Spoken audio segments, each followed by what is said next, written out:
Commander Lysara's hands shook as she stood in the communications room. Outside the building, she could hear the sounds of destruction. The Rastic ships were attacking again, and her people had nowhere left to hide. The Velkari had never been warriors. They were peaceful beings who spent their days studying art and science. War was something they read about in old stories, not something they ever thought would happen to them. She looked at the communication console in front of her. The Galactic Council had received their distress calls 3 days ago. The response had been disappointing.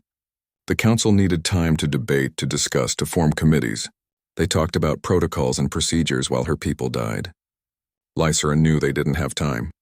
By the time the Council finished talking, there would be no Velkari left to save. Her assistant, a young male named Torin, came running into the room. His translucent skin was flickering with fear. "Commander, the shields around the Eastern District just failed. The Razthik are moving their ground forces in. We have maybe 6 hours before they reach this facility." Lysara felt her hope slipping away. 6 hours. That was all the time her species had left. She looked down at her console again and made a decision. If the proper channels wouldn't help them, she would try every channel available. She began programming the distress beacon to broadcast on every frequency she could access, including the ones marked as restricted. One frequency caught her attention.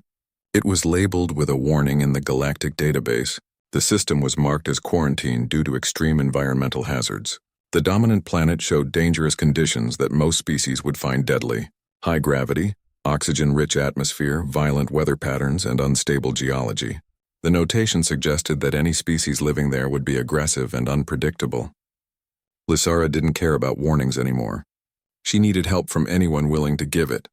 She programmed the distress beacon to include all the details of their situation: the Razthik attack, the number of casualties, the coordinates of their location. She sent the message to every system in range, including the dangerous one.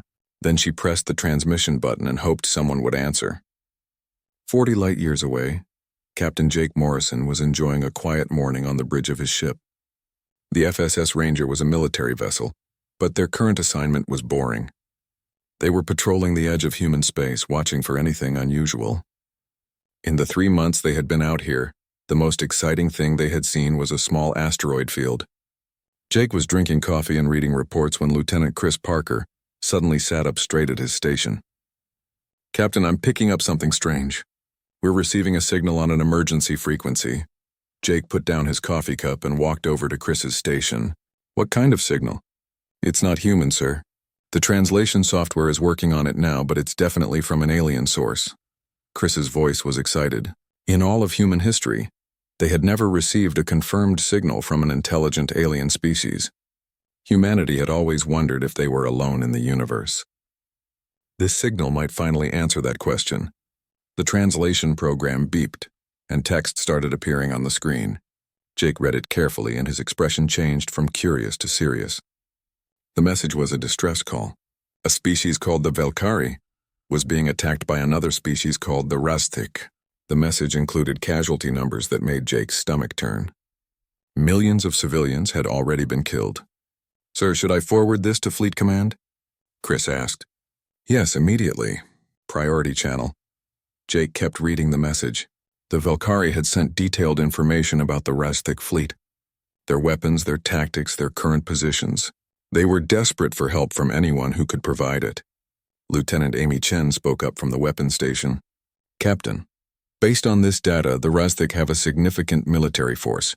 Their technology looks advanced, maybe even more advanced than ours." Jake nodded slowly. This wasn't a simple situation.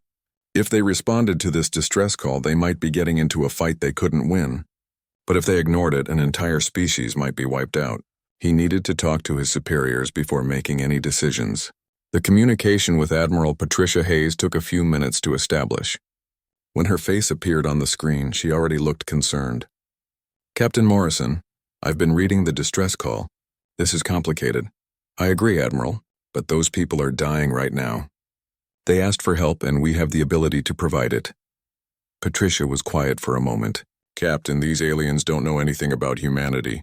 We don't know anything about them either. If you respond to this call, you'll be making first contact with alien species in the middle of a war zone. That's about as dangerous as it gets." Jake understood her concerns. First contact with aliens was supposed to be carefully planned. Scientists and diplomats should be involved. There should be protocols and safety measures. But none of that mattered if the species they were trying to meet was extinct by the time they arrived. Admiral, with respect, we can't ignore this. If we do, what does that say about humanity? That we only help people when it's convenient? Patricia looked at him for a long moment. Jake could see her weighing the options, considering all the possible outcomes. Finally, she nodded. You're right. Captain Morrison, I'm authorizing you to respond to the distress call. Render whatever assistance you can to the Valkyrie. But be careful. We have no idea what we're getting into. Understood, Admiral. We won't let you down. The screen went dark and Jake turned to his crew. Every person on the bridge was watching him, waiting for orders. Lieutenant Parker, set a course for the Valkyrie system. Maximum speed. Lieutenant Chen, bring all weapons online and run full diagnostics. I want this ship ready for combat. Everyone else, battle stations. We're about to meet our first aliens and they're going to see us at our best. The crew moved with practiced efficiency. Within minutes, the Ranger was ready to jump. Jake sat in his captain's chair and took a deep breath. Somewhere out there, people were dying. People who looked different from humans, who spoke a different language, who came from a different world. But they were still people and they needed help. The jump drive activated and space folded around the ship. When they emerged, they would be entering a war zone. Jake hoped they were ready for whatever they found there. More than that, he hoped they could make a difference. Humanity was about to announce itself to the galaxy, and he wanted to make sure it was an announcement worth remembering. As the Ranger traveled through the jump, Jake thought about what Patricia had said. This would be humanity's first contact with aliens. Everything they did from this moment on would shape how the galaxy saw them. He was determined to show them that humans were worth knowing, worth trusting, and worth having as friends, even if that meant fighting to prove it. The Ranger dropped out of its jump at the edge of the Valkyrie system, and Jake immediately knew the situation was bad. His tactical display lit up with dozens of signals. Most of them were Razthic warships, and they were everywhere. Below them, on the planet's surface, he could see the glow of fires burning in what had once been cities. Captain, I'm reading 47 Razthic vessels, Chris reported. They're in attack formation around the planet. I'm also picking up what looks like the last Valkyrie defensive position on the surface. Their shields are failing. Amy checked her weapons display. Sir, we're seriously outgunned. Those Razthic ships are big and there are a lot of them. Jake studied the tactical situation. She was right. The Ranger was a powerful ship, but they were one vessel against an entire fleet. In any normal military situation, the smart move would be to withdraw and call for reinforcements, but by the time reinforcements arrived, the Valkyrie would be dead. Lieutenant Parker, take us in. Full speed toward the Razthic fleet. Chen, charge all weapons. Let's get their attention. The Ranger accelerated toward the enemy formation. Jake could see his crew was nervous, but they trusted him. He trusted them too. They had trained together for years, preparing for combat situations.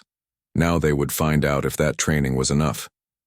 The lead Razthic ship detected their approach and sent a communication. The translation came through quickly. Unknown vessel. You are interfering in Razthic collective operations. Leave immediately or be destroyed. This is your only warning. Jake opened a channel.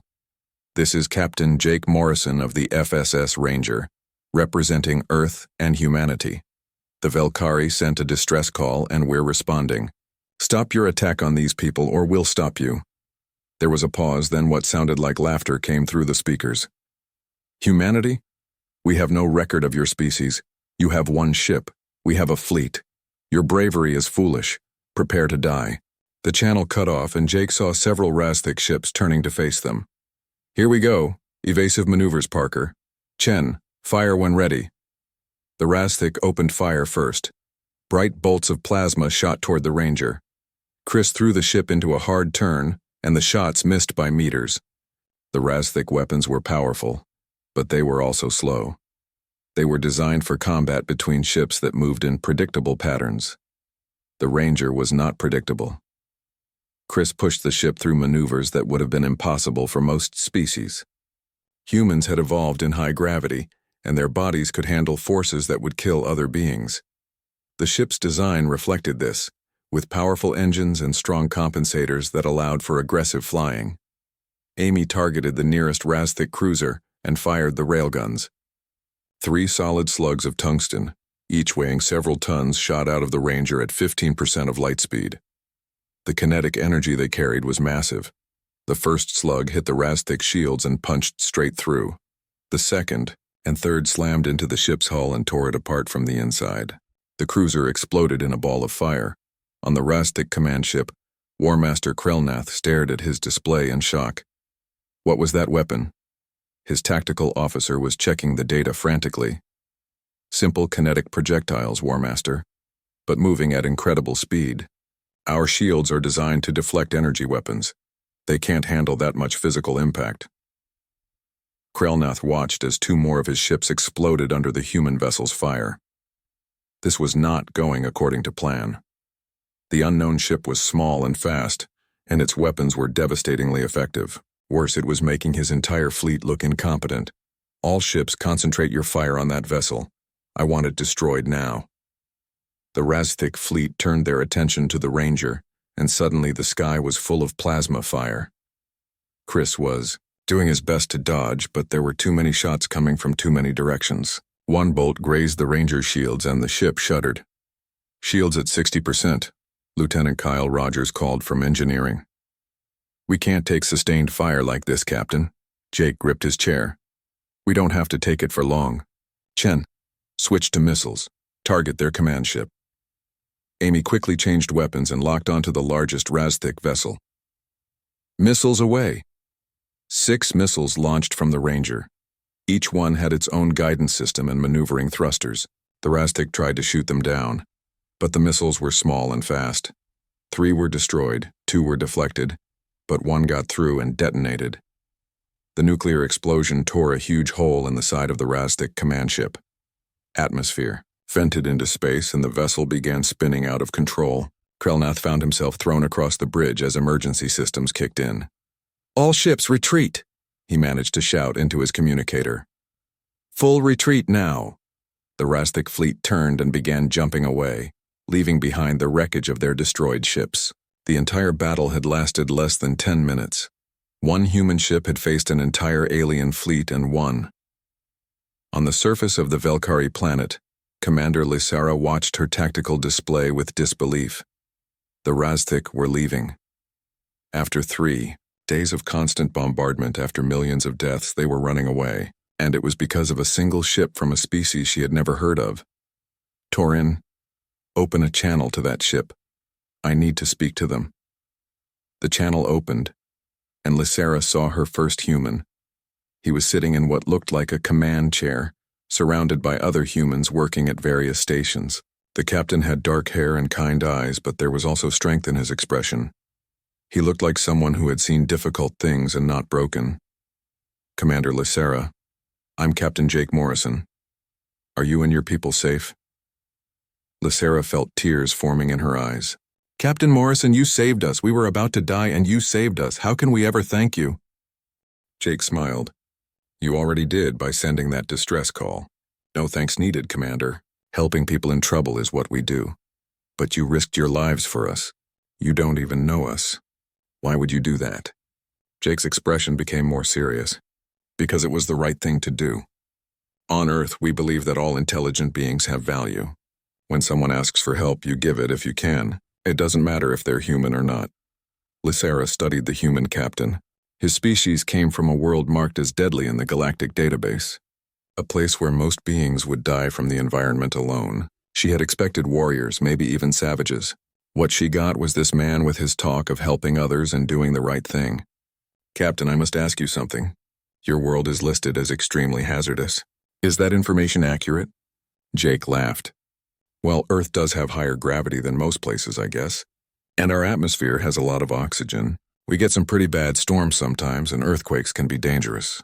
But it's home to us. We're used to it. You speak of these things so casually, Lysara said. Conditions that would kill most species you treat as minor inconveniences.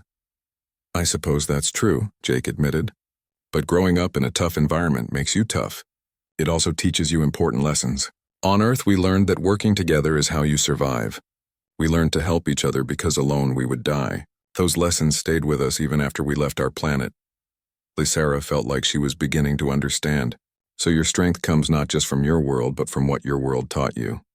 Exactly, Jake said. Commander, I'd like to send some people down to help with rescue efforts.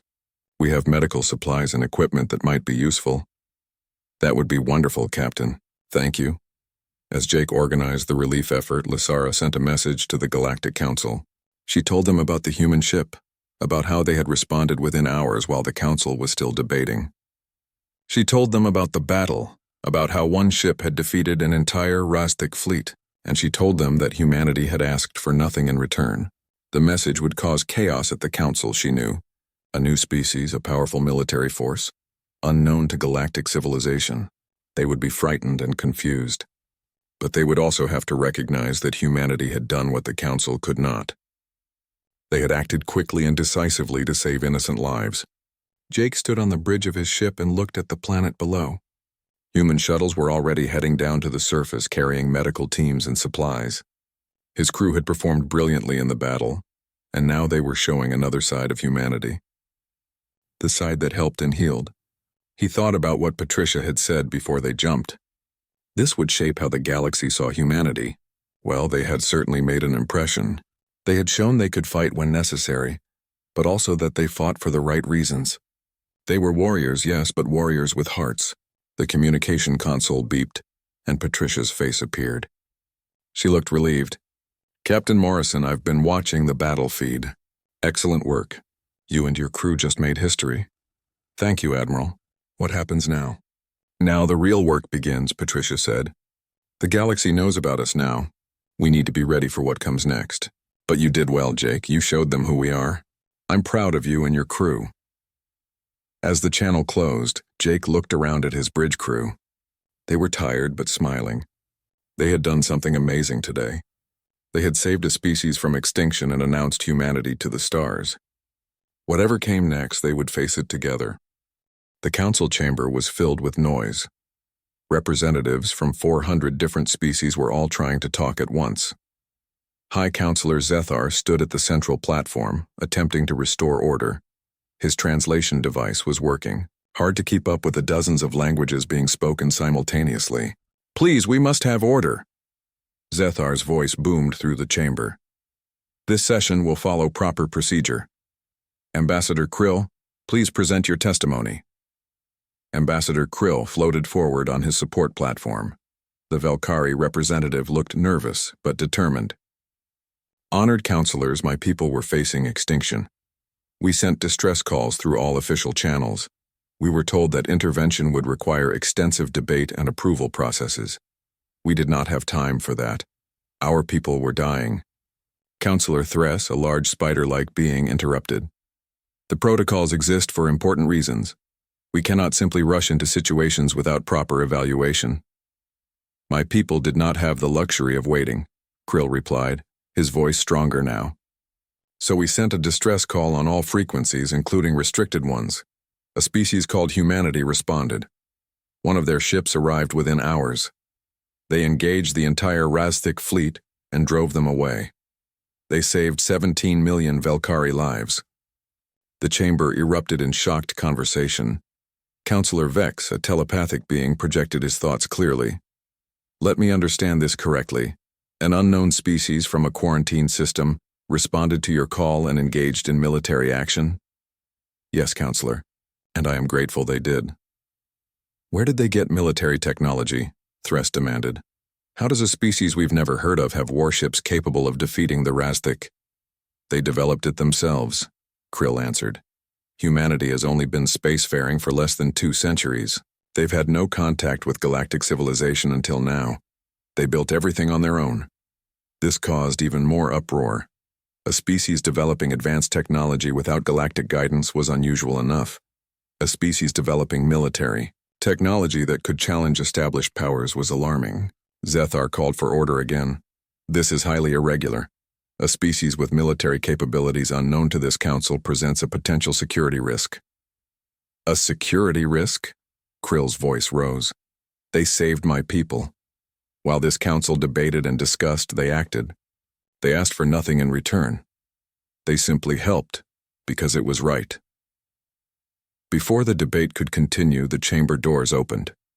A group of beings entered that made many counselors pull back in their seats. The humans were not what most species expected.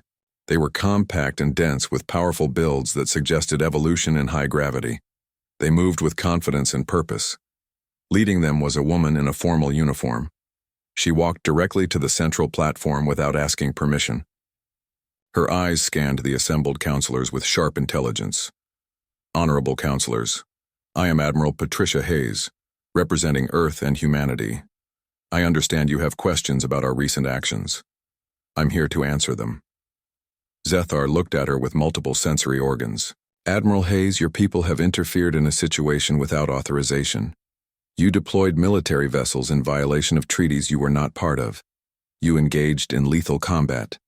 This council must determine appropriate responses. Patricia met his gaze calmly. Counselor, my people were presented with a simple choice. Ignore desperate people asking for help, or act according to our values. We chose to act. If your protocols prevented you from saving innocent lives, then your protocols need to change. The chamber exploded with reactions. Some counselors looked outraged. Others seemed thoughtful. Vex projected his thoughts forcefully. Your arrogance is remarkable. You know nothing of galactic civilization, yet you presume to judge us. Know that while you debated, people died, Patricia said firmly. On Earth, we have a saying, evil succeeds when good people do nothing. We refuse to be bystanders to murder. There are procedures, Thress insisted. There are proper ways to handle these situations. Your procedures were too slow, Patricia replied. And before you judge us too harshly, ask yourselves this question. How many of you could have helped the Velkari? How many military species are in this chamber? Yet none of you responded. None of you did anything except file reports and hold meetings. The silence that followed was uncomfortable. Several counselors shifted in their seats. No one seemed willing to answer her question. Counselor Marine, a crystalline being known for fairness, finally spoke. The Admiral makes a valid point. The Razthik committed an unprovoked attack. Our response was inadequate. Perhaps we have become too focused on procedure and not enough on action. That is not the issue, Zethar protested. The issue is that humanity has demonstrated significant military power without oversight. They come from a death world. They are naturally aggressive. Now they have weapons. This is a potential threat. Patricia's expression hardened. Let me be very clear, Counselor. Humanity did not develop weapons because we enjoy violence. We developed them because our world is dangerous. We have fought natural disasters, diseases, predators, and yes, sometimes each other. But every challenge made us stronger and more determined to survive. We are not a threat to anyone who does not threaten us first. How can we trust you? Thress asked. The same way you trust any species, Patricia answered. By our actions, we save the Velkari. We are willing to share our technology in exchange for knowledge. We want to join your galactic community as equals, but we will not apologize for being strong enough to protect what we believe in. Krill moved his platform forward again. Honorable counselors, I propose that humanity be granted formal recognition as a galactic species with full rights. They have proven themselves through their actions. Absolutely not, Zethar said quickly. We need time to evaluate them properly, to ensure they can coexist peacefully with other species. How much time did you take evaluating the Razthik? Patricia asked pointedly. From what I've learned, they were welcomed without question, yet they turned out to be conquerors. The Razthik claimed to be peaceful, Zethar said defensively. And yet they were not, Patricia replied. Meanwhile, you treat the species that actually helped as a potential danger. Does that make sense to you? War Master Krelnath stood in the Hall of Commanders, facing the judgment of his superiors. His injured limbs were wrapped in healing bandages, but the physical pain was nothing compared to his shame. He had lost 3 ships and fled from a single enemy vessel. In Razthik culture, such a defeat was humiliating. Supreme Commander Vorthak leaned forward on his throne. He was old and scarred from many battles. His eyes held no mercy. Explain to me, War Master, how you lost to 1 ship. Krelnath kept his posture submissive. Supreme Commander, the enemy vessel was unlike anything we have encountered. The species calls themselves humans. They come from a death world. Their technology is primitive in design, but extremely effective. They use kinetic weapons that move at incredible speeds. Our shields cannot stop them. Kinetic weapons. Vorthak's voice was cold. You are telling me you were defeated by species throwing rocks? Very fast rocks, Supreme Commander, Krelnath said carefully, combined with nuclear weapons and flying, abilities that suggest they experience much higher gravity than we do. Their ship moved in ways that would kill most species from the force alone. Commander Shess, a female officer, spoke up. What do we know about these humans? Krelnath gestured to a display showing all their gathered information. They are young. They have only been in space for less than 200 cycles. They evolved on a Class 12 death world with gravity 1.3 times standard. Their atmosphere has 21% oxygen. The planet experiences regular catastrophic weather, earthquakes, and asteroid impacts. It sounds terrible, Shess said. Why would any species evolve there? They had no choice, Krelnath replied. But surviving there made them strong. Human bones are twice as dense as ours. Their muscles allow them to operate in high gravity easily, and their minds seem to thrive under pressure. Vorthak studied the information with interest. They could be useful allies. Have we tried to make contact? We opened fire on them first, Supreme Commander, Krelnath admitted quietly. After they warned us to stop. They are unlikely to want an alliance with us now. The chamber filled with angry sounds. Vorthak silenced them with a gesture. Your mistake has created an enemy when we might have had a valuable partner. These humans could have helped us expand our territory. Instead, they will oppose us. Supreme Commander, I do not believe humans can be easily recruited, Krelnath said. They responded to a distress call from the Velkari, species they had never met. They risked their lives for strangers. They have strange concepts like honor and compassion. They are not motivated by power or territory alone. Then they are fools, Vorthak declared. Compassion is weakness. It will be used against them. That is what I believed too, Krelnath said, until they used my confidence against me and defeated my entire fleet. Before anyone could respond, an aide rushed into the chamber. Supreme Commander, we have news from the Galactic Council. The humans have been granted provisional status. They are being integrated into galactic society.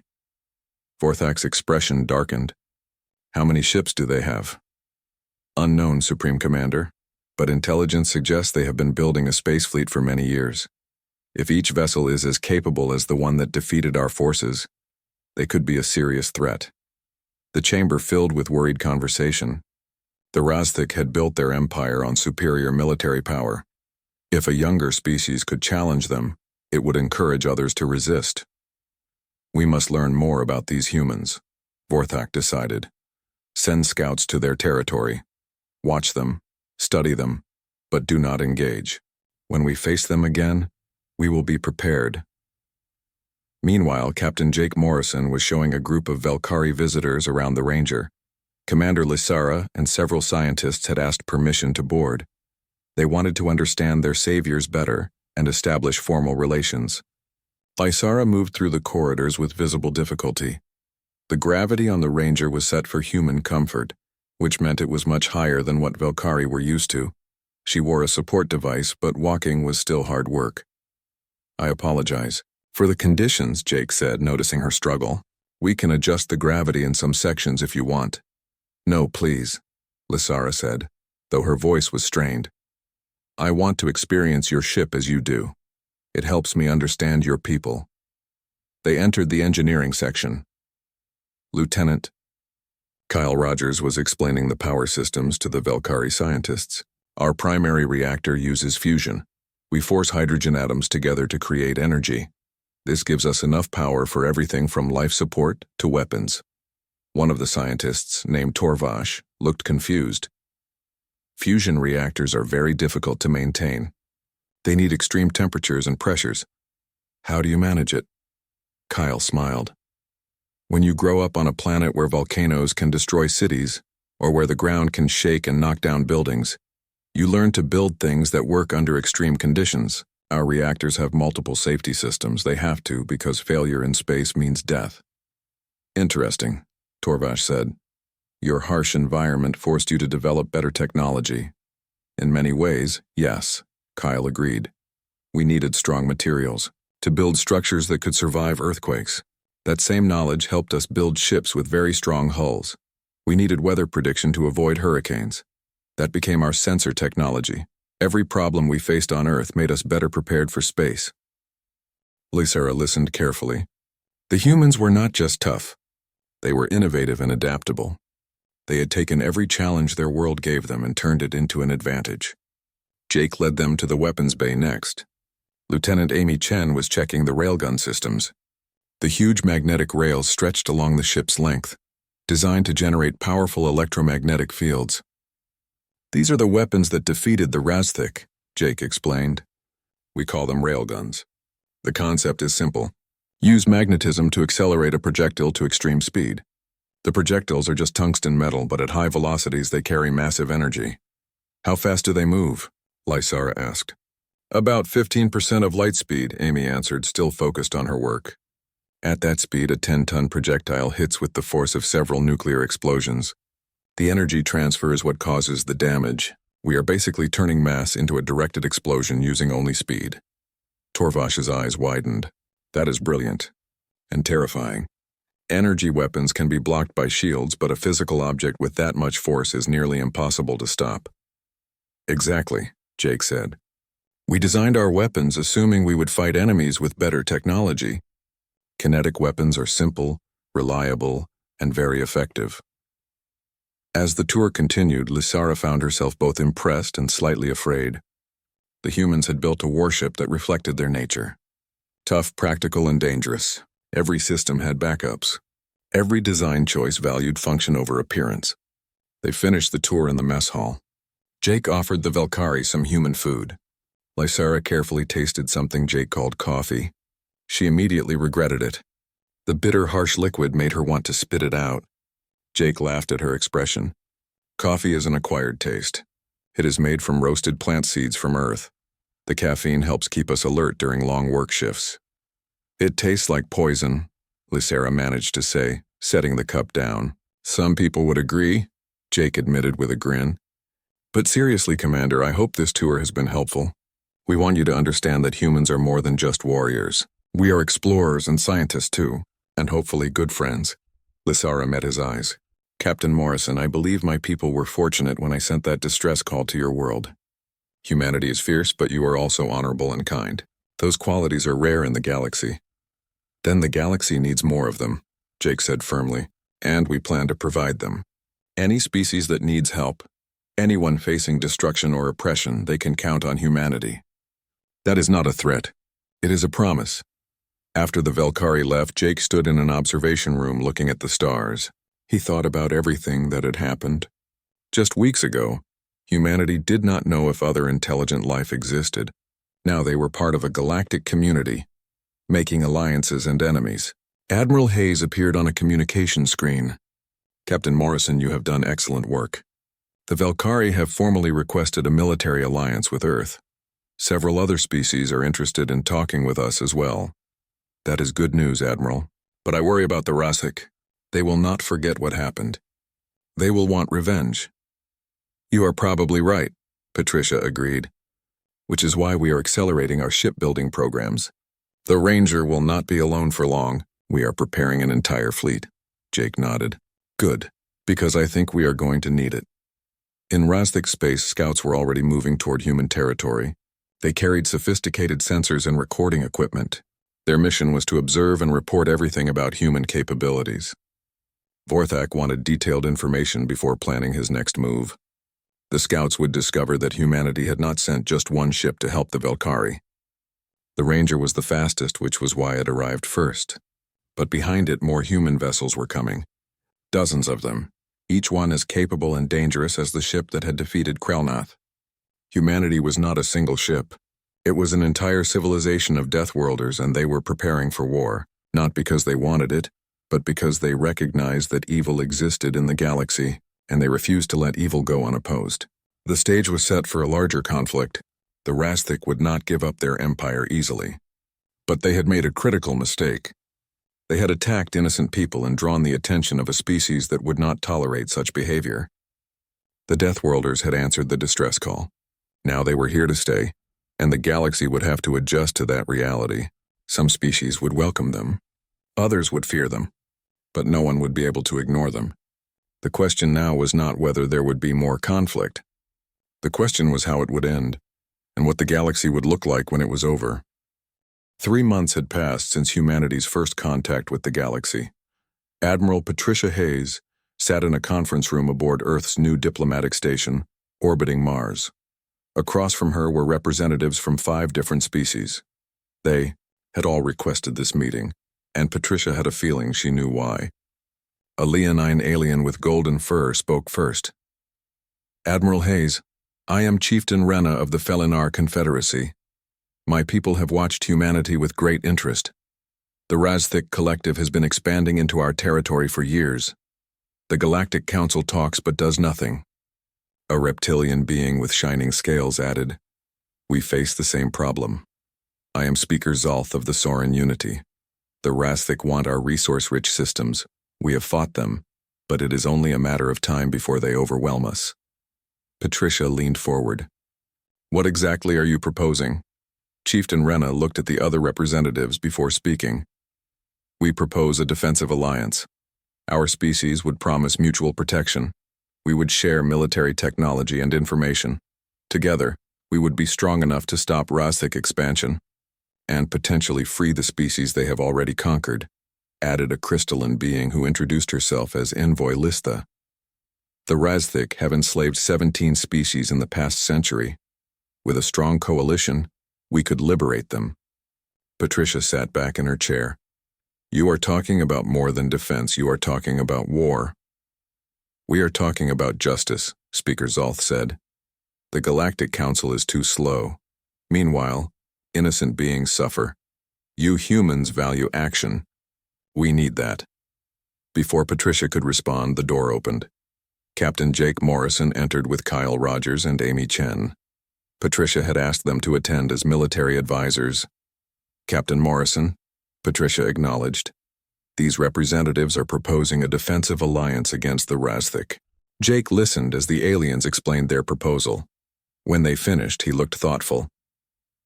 "Admiral, may I speak freely?" "Please do." Jake turned to the assembled aliens. "I understand why you are asking us. We proved we can fight. But you need to understand something about humanity. We did not attack the Razthik because we enjoy war. We did it because people needed help. If we form this alliance, it cannot be just about building military power.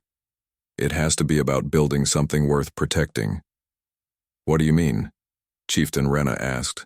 "On Earth, we have a concept called collective security," Jake explained. "The idea is that we are all safer when we protect each other. But that only works if the alliance is built on shared values, not just shared enemies. If we do this, we need rules and principles. Ways to solve problems without fighting each other." Amy spoke up. "The captain is right. We should propose something bigger than a military alliance. Something that can respond quickly to threats but also promotes cooperation." "A coalition of survivors," Kyle added. "Species who understand that sometimes you must fight to protect what matters, but who also know the value of what they are protecting." Ambassador Krill, who had been quiet until now, finally spoke. "The humans make good points. If we build an alliance based only on opposing the Razthik, what happens when that threat ends? Do we find a new enemy? We should be building something that lasts." The other representatives exchanged looks. Envoy Lista's crystalline form shimmered. "Admiral Hayes, what would humanity propose instead?" Patricia stood and walked to a display screen.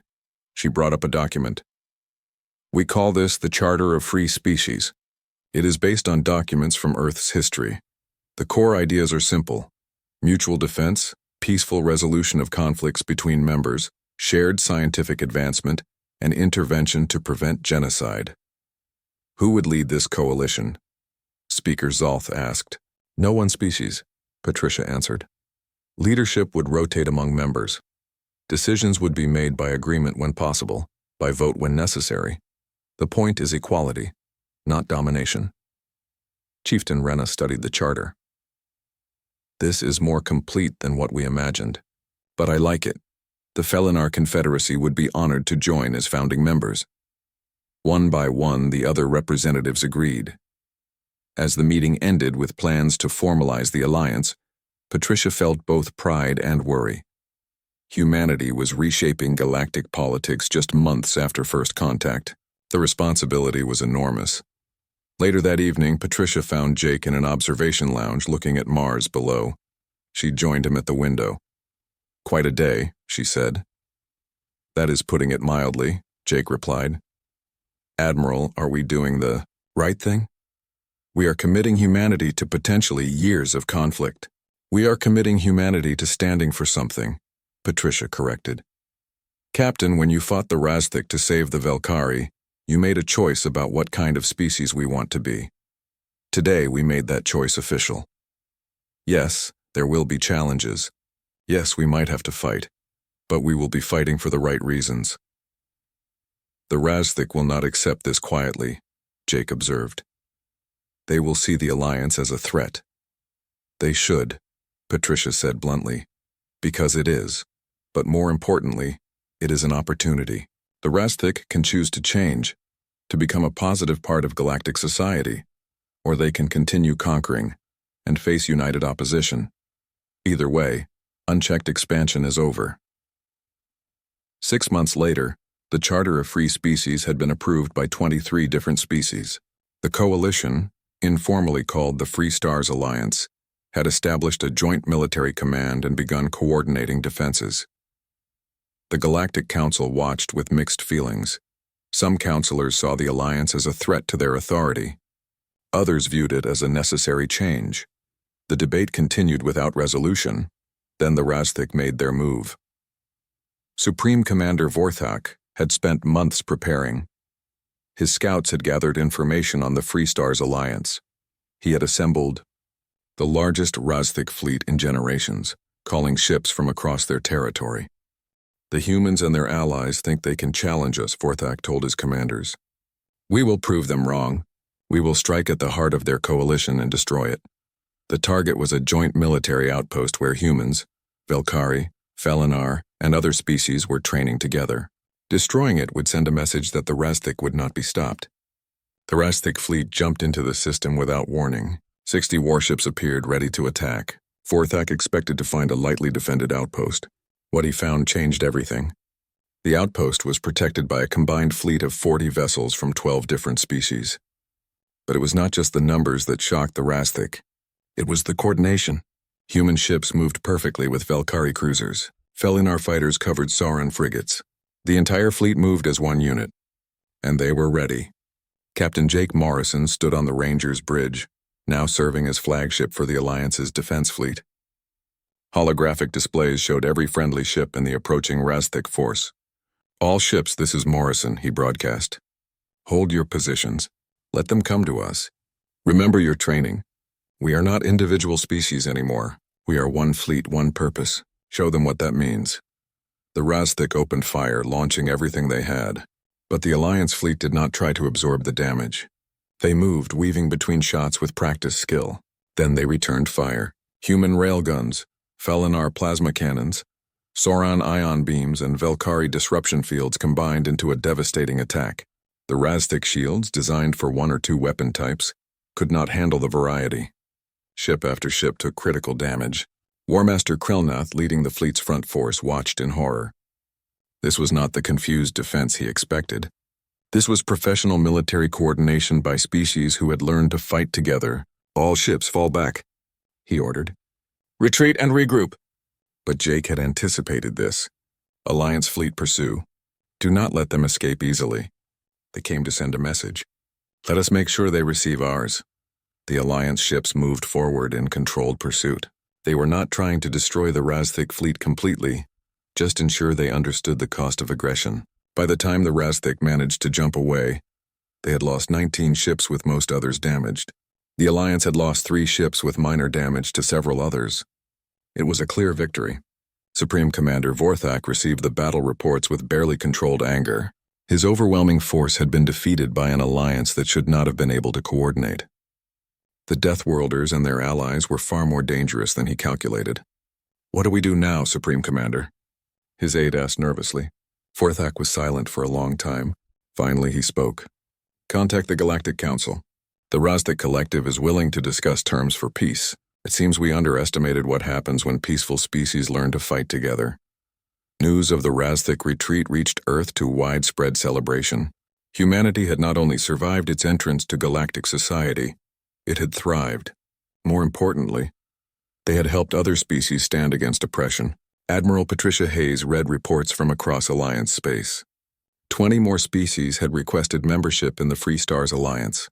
The Galactic Council had finally passed measures condemning Razdik expansion and committing to active peacekeeping. Captain Jake Morrison appeared on her screen.